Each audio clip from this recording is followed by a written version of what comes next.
Vamos a arrancar entonces con el primer tema teórico de la unidad 3. Ya pasamos por toda la parte de conceptos generales en el tema de la gestión administrativa del servicio farmacéutico. Ahora vamos a entrar a una parte que para ustedes es muy familiar y es todo el tema que toca con la gestión técnica del servicio farmacéutico. Aquí yo no me voy a centrar en recordarles cómo deben seleccionar, almacenar, distribuir, todo ese tipo de cosas. No, aquí nos vamos a centrar en cómo prevenir los riesgos asociados a cada una de esas etapas del sistema de suministros. Si ustedes vieron el contenido de la unidad tiene un contenido muy técnico que, como les dije, es muy familiar para ustedes. Es todo lo que ustedes como regentes de farmacia saben hacer y para lo que se formaron. Pero en esa gestión del día a día, como se los vengo diciendo en el desarrollo del curso, se nos olvidan muchas cosas que se convierten en una amenaza para la prestación de nuestro servicio y que por estar en la gestión del día a día y corriendo de un lado para otro y apagando el incendio de todas las cosas que nos suceden con este tema de gestionar un servicio farmacéutico, se nos olvidan y llevan a que nuestro servicio empiece en decadencia pues como tal. Entonces vamos a tener dos videoclases en esta unidad, esta primera de la organización general del sistema de suministros, la otra centrada en el tema de selección de medicamentos, porque hay unos aspectos muy específicos en la selección que quiero que los tengamos en cuenta. Y ya cuando terminemos la de selección les voy a explicar cómo vamos a revisar el resto de contenidos que son más asociados a la atención farmacéutica como tal. Vamos a arrancar entonces con este tema de la organización general del sistema de suministros. Y para esto quiero que recordemos el tema del ciclo de gestión del medicamento. Cuando yo estoy trabajando con medicamentos, los medicamentos dentro de las instituciones de salud, tanto los medicamentos como los dispositivos médicos, son considerados tecnologías en salud. Entonces, como tecnología como tal, deben tener un ciclo de evaluación, un ciclo de gestión que los lleve a que sean medidos, evaluados de forma adecuada. Así como vimos que para planear todo el servicio en general, yo tengo que tener unas etapas. Cuando hablo del uso de medicamentos en los servicios farmacéuticos, también tengo que definir un ciclo de gestión de ese medicamento. Parte de que prácticamente el medicamento nace para mí como tal en la institución hasta que muere, por llamarlo pues de una manera muy coloquial, que es la disposición final que hacemos de estos medicamentos. Entonces les dije que en esta primera parte nos íbamos a dedicar a identificar riesgos, esos riesgos que ponen en peligro cada una de estas etapas que estamos viendo aquí del servicio y que nosotros como directores técnicos debemos intervenir para poder prestar un servicio adecuado. ¿Qué vamos a ver? Les voy a dar los tips de cómo intervenir esos riesgos. Entonces, cuando estoy hablando del ciclo de gestión de medicamento, todo se me va a centrar en un monitoreo integral que me lleve a vigilar adecuadamente cada una de las etapas. Vamos a ver la etapa de planeación, la etapa de adquisición, instalación, uso, mantenimiento y disposición final. Todo esto es marcado dentro de una capacitación constante y dentro de una evaluación de todo mi proceso. Miren que no vamos desligados para nada de todo lo que acabamos de hablar en las otras clases, en las clases de las unidades pasadas. ¿Listo? Les dije riesgos y esta es la palabra pues que vamos a tener presente en el desarrollo de esta primera parte como tal. En planeación, ¿cómo intervengo yo los riesgos en esta etapa? Entonces, en esta etapa se intervienen e identifican los riesgos a través de dos cosas muy importantes que no pueden dejar de ser un control para nosotros. Vamos a hablar de puntos críticos, riesgos y controles, ¿cierto?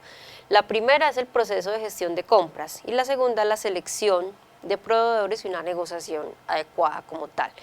El proceso de gestión de compras depende de la dinámica que tenga la organización, muchas veces lo ejecuta directamente el director técnico del servicio farmacéutico y otras veces simplemente interviene en ese proceso a través de una definición de necesidades, más no comprando directamente.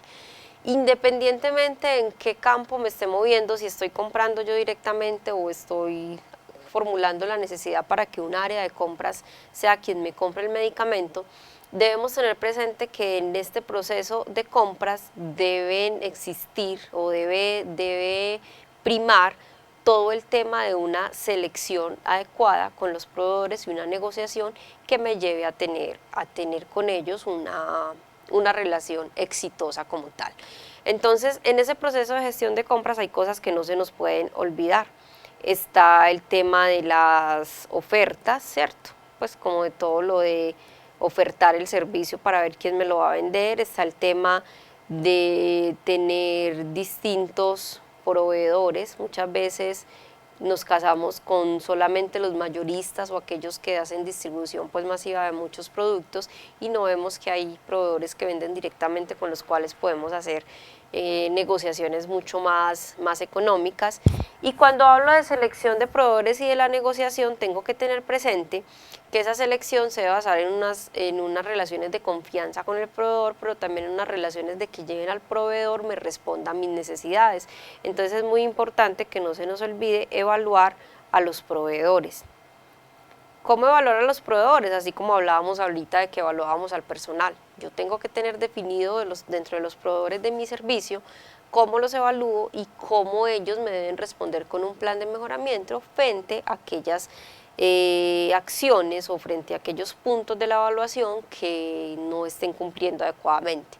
Entonces yo tener diseñada una evaluación de proveedores, así como tengo diseñada una evaluación para el personal, sí. Si yo soy el que compro directamente, sí debo hacerlo. Y si lo compro a través de formulación de necesidades a una área de compras, debo exigirle a esa área de compras que haga esa evaluación de proveedores. ¿Quién es el que en últimas tiene el contacto final con el proveedor? Nosotros como directores técnicos del servicio farmacéutico, porque es el proveedor quien lleva el insumo a nuestro servicio y somos nosotros los que detectamos las falencias en cumplimiento en tiempos, en entregas no adecuadas, en unidades inadecuadas o en todo ese tipo de cosas que nos damos cuenta durante la recepción como tal de los medicamentos. Entonces esas tres cositas, esas dos cosas, proceso de gestión de compra y selección de proveedores y negociación, que no se nos olviden como parte de riesgos que se nos presentan en este proceso y que si no los tenemos controlados van a hacer que esta parte de la planeación del ciclo de gestión del medicamento, recuerden que esta es una planeación distinta a la que vimos anteriormente del servicio como tal. Aquí estoy planeando, es el ciclo de gestión del medicamento como tal.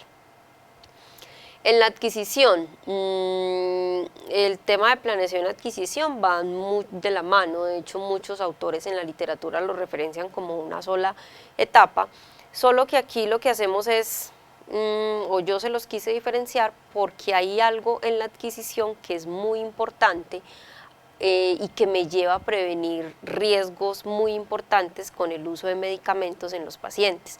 Y eso tiene que ver con el concepto técnico que yo como director técnico emita del medicamento que voy a dar. Entonces un concepto técnico no solamente decirle al área de compras o si yo estoy comprando directamente, sí, ese acetaminofén me sirve. No, no es decir me sirve, sino por qué me sirve. Y aquí la recomendación que les hago es tener una ficha específica para la evaluación del concepto, una ficha de concepto técnico, que este es un punto crítico súper importante y que muchas veces se nos pasa. Entonces esa ficha de evaluación del concepto técnico debe tener todos los parámetros técnicos obviamente, parámetros técnicos y también los parámetros clínicos. ¿A qué me refiero con esto? A que ustedes tienen la oferta de 5 marcas distintas de vancomicina inyectable para usar en su servicio farmacéutico. Obviamente ustedes, por lo primero que se inclinan en la mayoría de las instituciones es por el precio, pues la que sea más económica y me esté ofreciendo un mejor servicio, un mejor precio, me va a dar mayor rentabilidad para mi organización, pues como tal, hablando de términos financieros. Pero hay parámetros técnicos que no se nos pueden olvidar. Aquí es muy importante tener en cuenta todo el tema del manual de normas técnicas de calidad del INVIMA y mirar que esos medicamentos sí me estén cumpliendo con esos requisitos específicos. ¿Cuáles son? La presentación del empaque, que tengan toda la información en la etiqueta, que sí diga la vía de administración, que bueno, todas esas cosas que nosotros conocemos pues como personas del área farmacéutica que debe tener el medicamento como tal. Y unos parámetros clínicos, aquí hay una cosa muy importante a evaluar, es el tema de las alertas en el INVIMA, de dónde, en qué otras instituciones lo han usado, todo ese tipo de cosas que nos llevan a determinar si un medicamento está cumpliendo con lo que yo necesite. Desde ahí, ¿por qué filtro yo un riesgo cuando doy un concepto técnico? Porque desde ahí estoy identificando si el medicamento tiene errores o no en que lleven a que su uso no sea adecuado. Pues ustedes dirán, pero si el INVIMA le dio registro sanitario a un medicamento, ¿para qué nos vamos a desgastar haciendo toda una lista de chequeo, aplicando toda una lista de chequeo a un medicamento? Se supone que si tiene registro sanitario es porque cumple con todos los parámetros. Pues resulta que la realidad es otra. Yo les cuento mi experiencia desde el hospital donde yo trabajo. Nosotros aplicamos una lista de chequeo de concepto técnico muy amplia y nos hemos encontrado, por ejemplo, en la parte de tabletería, que el 90% de las tabletas que hemos evaluado no cumplen con los requisitos técnicos que deben cumplir. Les pongo un ejemplo más claro. En el manual de normas técnicas de calidad del INVIMA dice que en el blister de la tabletería debe decir la forma farmacéutica y la vía de administración. Y tenemos más de 160 principios activos de casas farmacéuticas distintas con registro sanitario que no cumplen con eso. Entonces ustedes saben que hay tabletas, que no todas las tabletas son para administración oral, hay para administración lingual, vaginal, todo ese tipo de formas farmacéuticas que se nos presentan, y resulta que eso no lo tiene la información en el blister como tal, y la misma norma del manual de normas técnicas de calidad dice que lo debemos tener. Entonces el tema del concepto técnico, de yo poder emitir un concepto técnico adecuado antes de comprarlo, es vital. Volviendo al ejemplo que les puse al principio, si yo tengo 5 marcas de vancomicina y a todas ellas les aplico una ficha técnica y veo que una de ellas no dice la vía de administración, en este tema de inyectables es muy común encontrarnos con el defecto crítico de que dicen solución inyectable, pero no dicen inyectable por dónde. Igual que el ejemplo que les acabo de poner de las vías de tabletas, hay muchas vías de administración inyectable. Entonces el concepto técnico los va a llevar a prevenir muchos riesgos a la hora de usar ese medicamento en el paciente. ¿Y cuándo hay que darlo? Antes de la compra. Si yo emito un concepto técnico posterior a la compra, ya no es mucho lo que puedo hacer con los riesgos que me encuentre.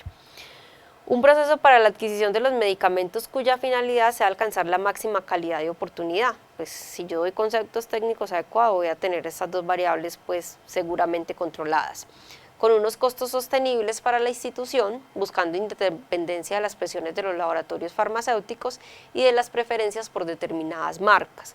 Y aquí también en esto me quiero detener un momentico. El tema de la presión de los laboratorios farmacéuticos, todos como farmacéuticos lo conocemos y sabemos que es mucha, y sabemos que mucho, el 90-95% del personal de salud, sobre todo el personal médico, se inclina mucho por la formulación de marcas comerciales, que no necesariamente quiere decir que si todo lo usamos en marca comercial, el resultado en los pacientes va a ser 100% efectivo porque son las marcas comerciales. No, hay marcas genéricas que también son buenas y que nos pueden llevar a una disminución de costos importantes a la hora de pensar en el sostenimiento de nuestros servicios farmacéuticos, y más ahora con toda la crisis financiera que hay en el sector salud. Entonces esto es una invitación más como desde la parte ética que debemos manejar con todo este tema de las presiones de los laboratorios farmacéuticos, a hacer una gestión técnica adecuada nosotros como directores técnicos, sin dejarnos influenciar por el tema ni de las marcas ni de la casa farmacéutica como tal. Entonces aquí, que no se nos puede olvidar, siempre dar un concepto técnico antes de la compra de un medicamento. Recuerden que vamos en la etapa de adquisición. Instalación. Cuando yo hablo de instalación es cuando ya estoy usando el medicamento, ¿cierto? Ya planeé a quién se lo iba a comprar, lo adquirí porque pasó el concepto técnico. Cuando hablo de concepto técnico se me olvidó decirles que debe ser calificado como positivo o negativo. Si el concepto es negativo, pues obviamente no vamos a poder usar el medicamento, para eso es que estamos dando el concepto. Instalación es cuando yo ya empiezo a usar el medicamento en mi institución y voy a empezar a identificar o a filtrar los riesgos que se me presenten con él. Aquí les quiero dejar un un consejo, una recomendación muy importante a la hora de que ustedes empiecen a usar medicamentos en sus servicios farmacéuticos. Siempre partan de una parametrización y creación correcta de los medicamentos en el sistema de información que manejen, sea cual sea el sistema de información que ustedes manejen. Es vital que ustedes definan para la instalación una secuencia y una metodología adecuada para parametrizar y crear un código de un medicamento. ¿Por qué? Porque todos sabemos que en las instituciones, que en los servicios farmacéuticos, perdón, debemos tener un listado básico. Y yo creo que a todos los que estamos en esta especialización, alguna vez en la vida nos ha visitado la seccional de salud. Lo primero que llega a pedir es un listado básico de medicamentos del servicio farmacéutico. Entonces, el hecho de que yo tenga una sistematicidad en la creación y parametrización de los códigos de medicamentos lleva a que yo muestre una gestión adecuada a la hora de poner al servicio de mis clientes internos, que en este caso son los médicos, porque en primera instancia los que van a formular el medicamento para el paciente son los médicos, una información adecuada y organizada que sea entendible para todos y que sepamos que siempre va a estar de la misma manera. ¿Qué quiero decir con esto? Que siempre definamos que va primero el nombre genérico del medicamento. Recuerden que eso de tener nombres comerciales en la descripción de los códigos está prohibido por norma. La norma dice que siempre se debe prescribir en nombre genérico. Entonces, si estamos hablando de una farmacia comercial donde yo vendo y dispenso medicamentos a determinada EPS, ¿cómo hago para diferenciar las distintas marcas que uso de algunos medicamentos? Y yo sé que en el área comercial es muy importante identificar los medicamentos con su nombre comercial porque es la dinámica como tal del nombre comercial. Busquen alternativas a eso o tengan escrito un procedimiento donde ustedes respalden por qué están usando el nombre comercial del medicamento. Entonces aquí es muy importante que ustedes presenten, como les decía, la información de la misma manera para todos los medicamentos. ¿A qué me refiero con eso? Que definan cómo va a ser la descripción de ese código cada que el personal de salud lo vaya a ver en su sistema de información. Aquí les pongo un ejemplo de cómo puede hacerse, que primero esté la descripción correcta del principio activo, como les digo siempre nombre genérico, luego venga la concentración, luego la presentación del medicamento, esto en cuanto a la descripción como tal, ¿cierto? Y ya cuando estoy poniéndole variables adicionales a ese sistema de información que me lleve como a generar alertas para que el personal tenga en cuenta cómo usarlo, es importante tener dosis de referencia, estabilidad, alertas de restricciones, combinaciones, entre otros. Entonces, por lo general ustedes o todos en los servicios farmacéuticos tenemos el medicamento con unos códigos, una descripción que, como les digo, organícenla siempre de manera secuencial, primero principio activo, luego concentración, luego forma farmacéutica y presentación, y luego determinen las alertas y todo el tema de alertas que ustedes quieran poner para ese medicamento, pero háganlo siempre de la misma manera para que se muestre un servicio organizado frente a los insumos que yo estoy poniendo pues como al servicio del personal de salud al cual le voy a responder. Uso y mantenimiento es cuando ya pasé porque el médico los prescribiera y los pudiera ver bonitos en mi sistema de información de acuerdo a la organización que yo ya le di, y el uso y mantenimiento es cuando ya lo estoy usando en el paciente y estoy evaluando en el tiempo cómo están siendo esos resultados en los pacientes. Aquí nos tenemos que pegar mucho de la parte de atención farmacéutica, que es algo que viene más adelante en esta unidad, y es que lo que no sigamos y lo que no intervengamos no vamos a saber cómo está funcionando, ¿cierto? Porque ustedes saben que el personal asistencial es muy dado a no reportarnos esos errores asociados a la medicación como tal. Entonces aquí nos vamos a centrar en todo lo que tiene que ver en actividades directamente relacionadas con el paciente. ¿Y cómo intervengo yo esos riesgos en esta etapa de uso y mantenimiento?